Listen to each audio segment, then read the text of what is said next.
Quick comparison, 21 spec Tuono V4 1100 base model to Tuono V4 1100 factory, RF, some nomenclature.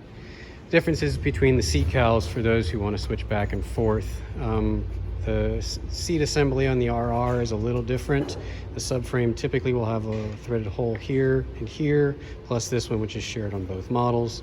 Once those 3 bolts are loosened, this entire assembly comes up and off, and it reveals the plate beneath. Again, you can see these holes, 1, 2, and 3.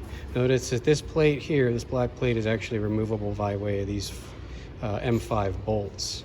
Take note of this piece because it's actually one of the bigger differences between this and the factory. Moving over to the factory, we take off the seat cowl in the normal manner, and then we see this trim piece which fills in this valley in the rear fairing. Single bolt holds this down. This is only an M5.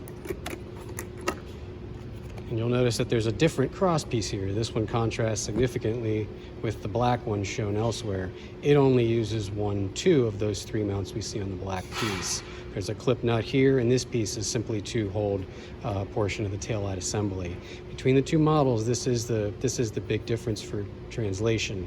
You cannot put an RR or a base model saddle on a factory that has this piece still fitted. You must put on that black piece. And again, for comparison, here is that black piece. Hopefully this clears up any questions we have about the cross fitment of these 2 saddles.